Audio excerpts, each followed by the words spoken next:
नमस्कार, मैं हूं मृत्युंजय कुमार झा। शाम के 5:30 बज चुके हैं और अगले आधे घंटे तक आपके सवालों का सबसे बड़ा मंच तैयार है। अगर आपने कमोडिटी में ट्रेड किया है या फिर नया ट्रेड करना चाहते हैं, जानना चाहते हैं कि आपके लिए कहां पर कमाई के मौके बनेंगे, तो आप सवाल पूछिए। नंबर आप नोट कर लें, 022। ये नंबर आपकी स्क्रीन पर आप देख पा रहे हैं और इन दोनों नंबरों पर आप सवाल पूछ सकते हैं और जान सकते हैं कि आपके लिए बाजार में कमाई के मौके कहां पर होंगे।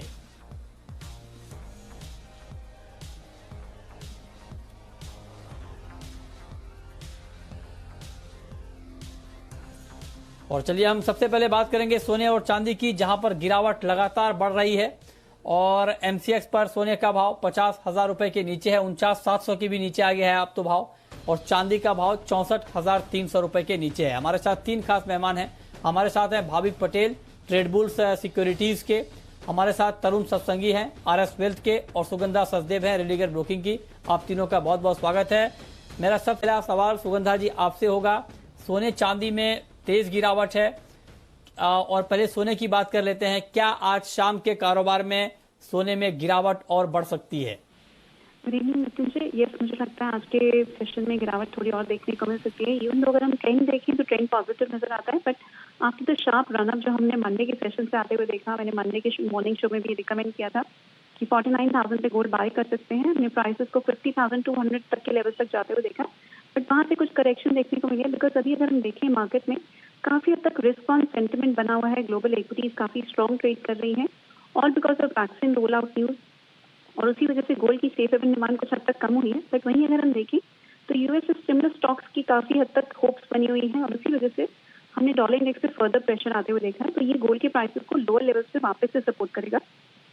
तो इंट्राडे में कुछ प्रेशर देखने को मिल सकता है, बट ओवरऑल ट्रेंड अभी भी मुझे लगता है पॉजिटिव रहेगा। लोअर लेवल से अराउंड 49,250 से 49,300 के लेवल पर वापस से बाइंग इंटरेस्ट देखने को मिलेगा, और वापस से मुझे लगता है प्राइसेस 50,400 तक के लेवल्स को आने वाले दिनों में टेस्ट कर सकते हैं। बट इंट्राडे पर्सपेक्टिव से मैं सेलिंग की एडवाइस दूंगी at levels of around 49,750। Stops रहेंगे 49,950। डाउन साइड में हमारे टारगेट्स रहेंगे 49,380। ठीक है, ओके, ये राय है आपकी गोल्ड के ऊपर। आपका क्या व्यू होगा तरुण जी? क्या आपको भी लगता है कि गोल्ड में यही ट्रेंड हम देख पाएंगे आगे? हाय, गुड इवनिंग मृत्युंजय जी। सर्टेनली देखिए, इंट्राडे में प्रेशर देखा जा सकता है। हमने देखा है सिंस मॉर्निंग वैक्सीन न्यूज़ के चलते एक पेसिमिज्म इस काउंटर के अंदर आया है। बट साइमल्टेनियसली जैसे ही टॉक आता है यूएस स्टिमुलस पैकेज का, तो हम इसमें बाइंग भी आते हुए देखते हैं। अगर फर्दर कुछ स्टिमुलस के एंड पर डेवलपमेंट हो जाए तो सर्टेनली डिप्स बाय आते हुए भी देखेंगे। जिस तरीके से लास्ट 10 डेज के अंदर रैली देखा इस काउंटर के अंदर, हमारा ऐसा मानना अभी भी ट्रेंड जो है बाय ऑन डिप्स का रहेगा, स्पेशली 49,000 के ऊपर क्लोज देने के बाद। आई थिंक 49,200 जैसे कि सुगंधा जी ने कहा वहां पर प्राइस आते हैं, तो आई थिंक बाय करना चाहिए 49,000 के नीचे के स्टॉप लॉस के साथ। वंस अगेन 50,000 के ऊपर प्राइस आ सकते हैं। ओके, ठीक है, तो ये राय आपकी भी है। भाविक जी, आपका क्या व्यू है बिल्कुल इंट्राडे के पॉइंट ऑफ व्यू से, और इंट्राडे के ट्रेडर को इस भाव पर गोल्ड में क्या करना चाहिए? गुड इवनिंग मृत्युंजय जी। देखिए, आई थिंक इंट्राडे मुझे भी लग रहा है कि थोड़ा बॉयन डिप्स रहना चाहिए, पर फ्यूचर में से ज़्यादा मैं आई थिंक ऑप्शन में ज़्यादा प्रेफर करूंगा बाइंग। तो जो गोल्ड मिनी कॉन्ट्रैक्ट 5 जनवरी का है, 50,000 का कॉल है, जो करीब 680 के करीब चल रहा है, तो आई थिंक 650 के करीब आता है, तो वहाँ से एक बार बाय कर सकते हैं 550 के स्टॉप लॉस से, और टारगेट रख सकते हैं 800 का। अच्छा, ठीक है, तो ये राय है आपकी गोल्ड के ऊपर। चलिए अब हम बात करते हैं चांदी की, और आज गिरावट चांदी में भी है और चांदी का भाव काफी टूटा है। गोल्ड के साथ साथ हमने सिल्वर में भी तेज गिरावट देखी है। तो क्या किया जाए सुगंधा जी, चांदी पर क्या व्यू है आपका? इस वक्त चांदी में 1,300 रुपए से ज्यादा की गिरावट है, क्या ये गिरावट बढ़ सकती है क्या? मुझे लगता है चांदी में भी कुछ सेलिंग प्रेशर देखने को मिल सकता है। प्राइसेस इंट्राडे सेशन में 64,500 के लेवल्स पर एक सेलिंग प्रेशर को फेस कर रहे हैं। तो आज मेरी इंट्राडे में सेलिंग की एडवाइस रहेगी at levels of around 64,400। Short positions initiate कर सकते हैं। स्टॉप्स रहेंगे 64,850 ऑन द हाई साइड, और डाउन साइड में हमारे टारगेट्स रहेंगे 62,800। 62,800 एक स्ट्रॉन्ग सपोर्ट की तरह एक्ट करेगा, और वहां से मुझे लगता है वापस से बाइंग इंटरेस्ट देखने को मिलेगा। मैंने मंडे के सेशन में भी 62,800 के लेवल्स पर ही बाइंग दी थी और 66,000 तक के टारगेट दिए थे। तो मुझे लगता है वापस से 62,800 पे बाइंग देखने को मिलेगी, बट इंट्राडे ट्रेडर्स के लिए आज सेलिंग की अपॉर्चुनिटीज मुझे नजर आती है। ठीक है तरुण जी, आपका क्या व्यू है? आपको भी लगता है कि इंट्राडे में बेचकर ही चला जाए, और अगर हाँ तो क्या टारगेट ध्यान में रखा जाए चांदी में? आई थिंक सेम व्यू है। इंट्राडे में करेक्शन जो देखा जा रहा है हो सकता है डीपन हो सकता है, एंड पॉसिबिलिटी है कि सिल्वर के प्राइस 63,500 या उसके आसपास आ सकते हैं। जिसको प्योर इंट्राडे प्ले करना है तो आई थिंक शॉर्ट साइड में रहना चाहिए, बट जिसको थोड़ा पोजिशनल व्यू के हिसाब से वर्क करना है, ट्रेड करना है, तो आई थिंक वेट करना चाहिए। 63,000 या उसके आसपास प्राइस मिलते हैं तो वो अच्छे लेवल होंगे बाय करने के। 62,500 के नीचे जब तक सिल्वर के प्राइस अप टू मिलेंगे, I think by on dips medium term के लिए स्ट्रेटेजी रहना चाहिए। एंड वंस अगेन लगता है कि ऑफ डे रहना, सिल्वर के प्राइस 66,000 तक भी आ सकते हैं। ठीक है, तो ये राय आपकी चांदी के ऊपर है कि चांदी में अभी क्या किया जाए। भाविक जी, आपका क्या व्यू है सिल्वर के ऊपर? मृत्युंजय जी, आज देखिए गैप डाउन खुलने के बाद अगर इंट्राडे में भी देखें तो जो हाई है इनफैक्ट मॉर्निंग का, वो उसके ऊपर सस्टेन नहीं किया है, उसके बाद वापस से नीचे आ चुका है। तो आई थिंक ट्रेंड इंट्राडे तो मुझे थोड़ा बहुत डाउन ही लग रहा है। आई थिंक जब तक 64,520 के ऊपर ब्रीच नहीं कर सकते तब तक एटलीस्ट इंट्राडे पोजीशन लॉन्ग नहीं रखने चाहिए। तो 64,200 64,250 के करीब आता है, तो 64,650 के स्टॉप लॉस से एक बार बेच के चलना चाहिए और टारगेट रख सकते हैं इंट्राडे 63,600 का। ठीक है, तो ये राय है आपकी सिल्वर के ऊपर। बहुत शुक्रिया सुगंधा जी आपका हमारे साथ जुड़ने के लिए और गोल्ड और सिल्वर के ऊपर अपना व्यू, अपनी राय देने के लिए। चलिए आगे बढ़ते हैं और अब हम बात करते हैं क्रूड की। क्रूड की बात करें, लेकिन उससे पहले कॉलर हमारे साथ जुड़ गए हैं कैलाश चंद्र मोदी साहब। कैलाश जी, पूछिए क्या पूछना चाहते हैं? नमस्कार सर। सर कॉपर मैंने 595 रुपए 75 पैसे में 10 लॉट ले रखे हैं, लॉन्ग कर रखा है, क्या करना चाहिए? अच्छा, 10 लॉट आपने लिया है 595 के आसपास कॉपर, क्या करना चाहिए इनको भाविक जी? देखिए कॉपर के अगर ट्रेंड देखें तो ओवरऑल अभी भी पॉजिटिव है, पर जो रैली आ चुकी है वो 550 से करीबन 590 की, वो बहुत एक शार्प अप मूव है। तो इतना ओवर बॉट या जब ओवर स्ट्रेच मार्केट है तो उसमें 10 लॉट क्वांटिटी ओपन रखना थोड़ा आई थिंक रिस्की रहेगा। तो मैं उनको बोलूँगा कि एटलीस्ट 5 क्वांटिटी ओपन रखिए और वो भी 590 के स्टॉप लॉस से। अगर 590 के नीचे क्लोजिंग आती है तो आपकी पोजीशन निकल जाइए, क्योंकि एक बार 590 के नीचे क्लोज आती है तो 582 से 580 तक भी हम कॉपर को प्राइसेस देख सकते हैं नीचे के साइड।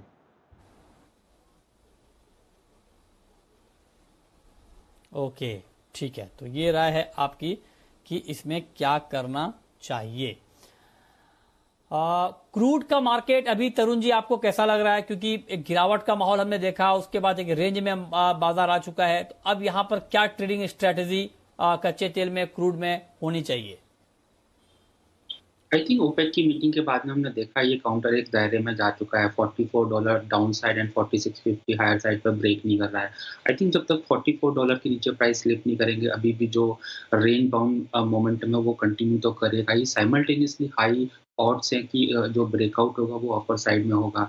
हमने कोविड के केसेस फिर से बढ़ते हुए देखे, लॉकडाउन्स होते हुए देखे, डिमांड बड़ी जाती हुई देखी। उसके बावजूद अगर प्राइसेस हाई को होल्ड कर रहा है तो आई थिंक कहीं ना कहीं मार्केट में जो वैक्सीन ऑप्टिमिज्म है उसको ऑयल के प्राइस फॉलो कर रहे हैं।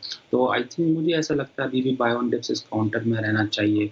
इसी कारण से मैंने आज इसमें बाय दिया है 3350 पर। स्टॉप लॉस रहेगा 3269 के नीचे, एंड मुझे ऐसा लगता है अपर रेंज वैल्यू जो MCX में है 3450 उस तक प्राइस आ सकते हैं।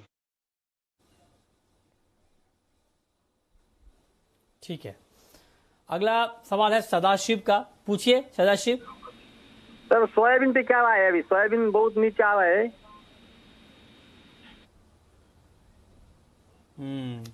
सोयाबीन में क्या करना चाहिए भाविक जी? देखिए सोयाबीन में अगर देखें तो अभी भी इनफैक्ट यूएस सोयाबीन के जो फ्यूचर है वो ग्लोबल सप्लाई कंसर्न की वजह से मार्केट में थोड़ा बहुत गिरावट आई थी।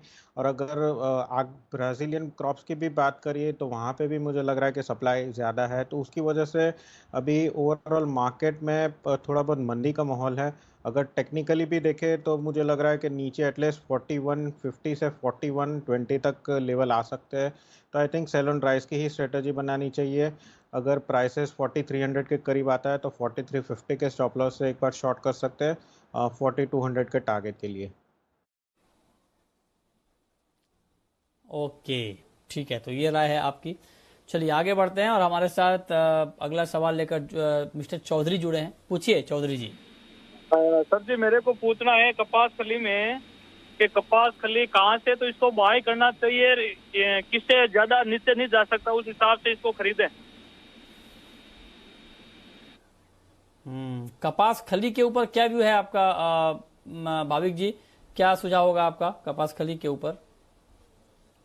देखिए, कपास कली में अच्छी हमने थोड़ी बहुत गिरावट आते हुए देखी है। अगर टेक्निकली भी मैं देखूँ तो 1920 से 1940 का एक सपोर्ट जोन आ रहा है।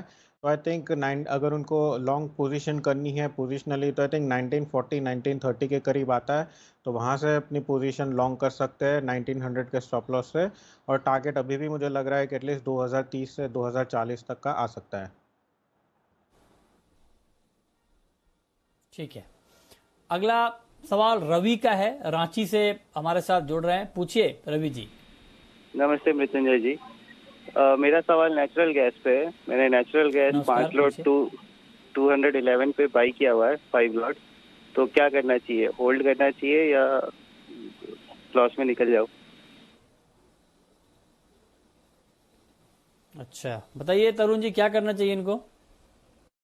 आई थिंक इन्होंने जो पोजीशन है वो ट्रेंड के अगेंस्ट में बनाया हुआ है। अभी जो फोरकास्ट वेदर का यूएस के लिए है वो 21 ऑफ दिसंबर तक वार्मर देन नॉर्मल टेम्परेचर रहेगा वहाँ पर। साइमल्टेनियसली जो ये करंट विंटर है यूएस का, वो 1950 से 13th largest, actually 13th warmest winter है, जिसकी वजह से कहीं न कहीं इस सीज़न के अंदर हम जो डिमांड देखेंगे वो नेचुरल गैस का कम देखेंगे। यही कारण है कि प्राइस जो 240 थे आज 180 185 के आसपास ट्रेड कर रहे हैं। आई थिंक थोड़ा-सा रिबाउंड लगता है 190 195 तक, वहाँ पर इनको अपना लॉस बुक कर लेना चाहिए। इवन शॉर्ट पोज़ीशन अगर बनाना चाहे तो बना सकते हैं 195 के ऊपर के स्टॉप लॉस के साथ। मुझे ऐसा लगता है counter 175 170 in the days to come आएगा।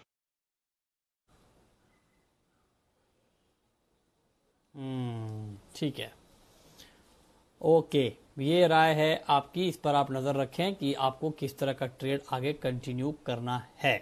आगे बढ़ते हैं और रुक करेंगे अगले कॉलर का, और अगले कॉलर का रुक करें।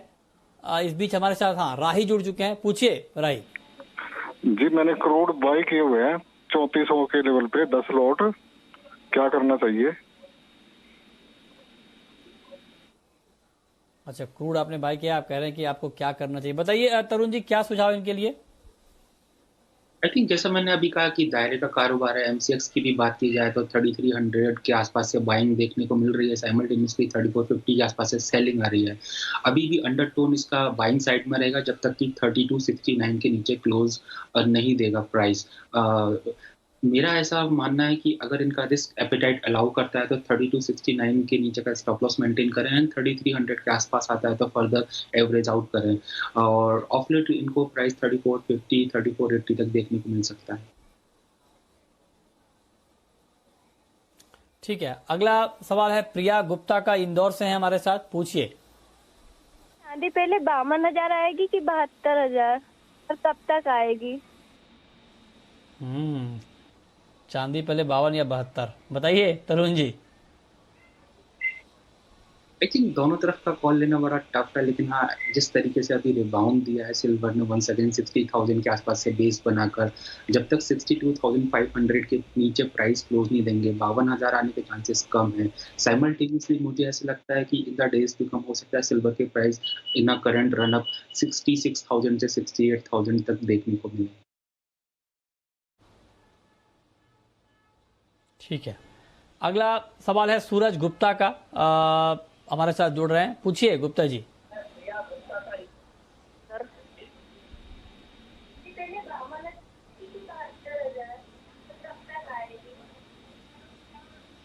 आपको आवाज आ रही है?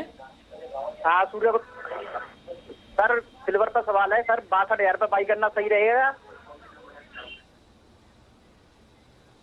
62,000 पर चांदी में बाइंग करना ठीक रहेगा क्या? क्या सुझाव होगा आपका भाविक जी?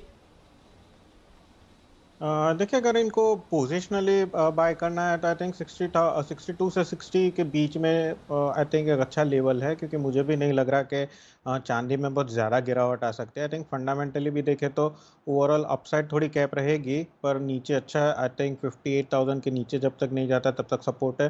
तो 62 से 60,000 के बीच में वो बाय कर सकते हैं। आई थिंक पोजिशनली टारगेट रख सकते हैं 65,000 का, और स्टॉप लॉस मेंटेन कर सकते हैं 58,000 का।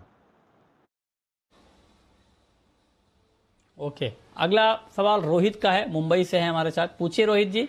नमस्ते सर। नमस्कार, पूछिए। मेरा सवाल है गोल्ड पे। मैंने 49,750 पे 5 लॉट बाई की है, तो भी क्या करना? मेरा भाव आएगा, मैं रुका रहूं या क्या करूं? 49,750 पे आपने बाई किया है। क्या सुझाव है इनके लिए तरुण जी? अगर देखिए इंट्राडे बाय है तो आई थिंक इनको एग्जिट कर लेना चाहिए, क्योंकि इंट्राडे में फर्दर वीकनेस आ सकता है।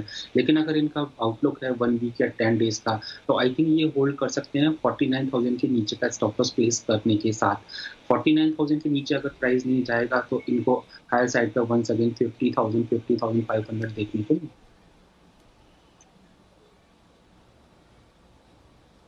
ठीक है, ओके, ये सुझाव आपका, इस पर आप बने रहें। चलिए आगे बढ़ते हैं और रुक करते हैं कुछ और कमोडिटी का।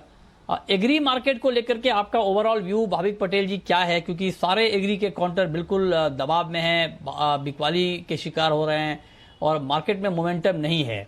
क्या कब तक उम्मीद करें कि एग्री मार्केट में फिर से रौनक लौटेगी? क्या सुझाव आपका एग्री मार्केट को लेकर?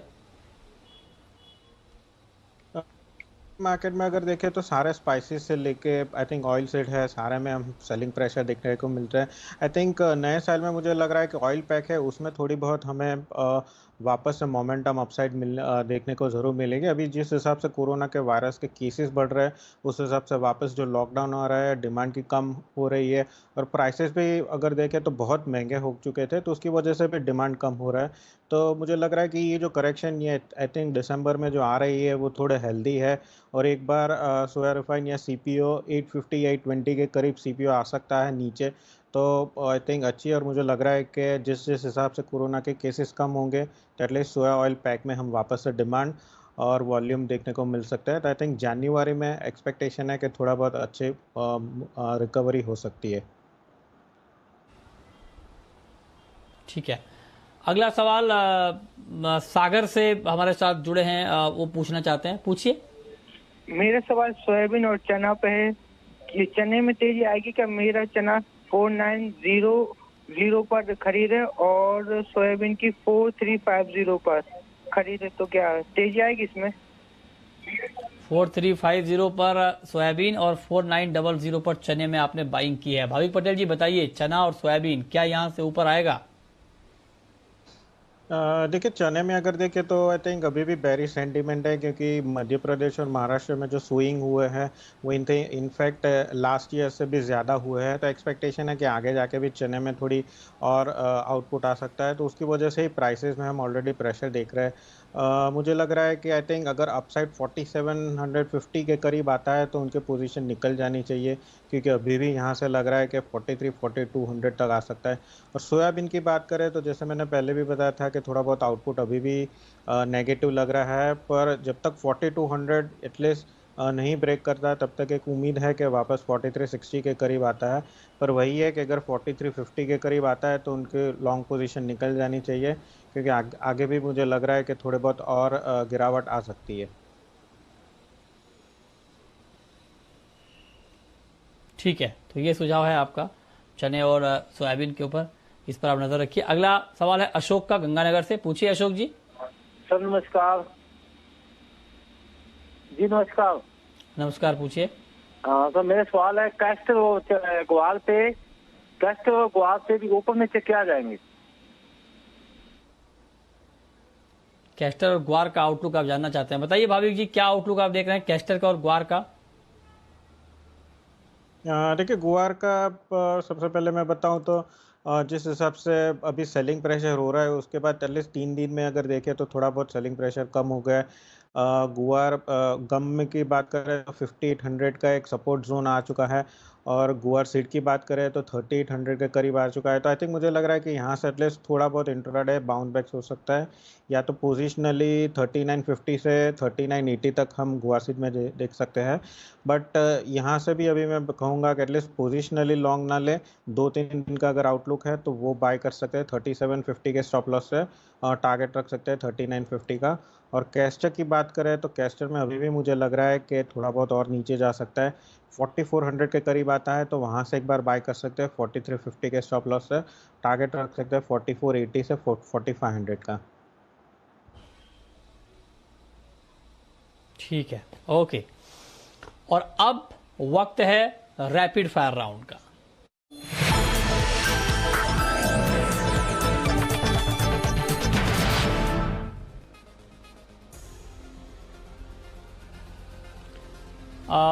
भावी पटेल जी, आपकी पहली रैपिड फायर कॉल। कर सकते हैं 181 पे 186 के टारगेट से, और स्टॉप लॉस रख सकते हैं 178 का। आपकी कॉल तरुण जी।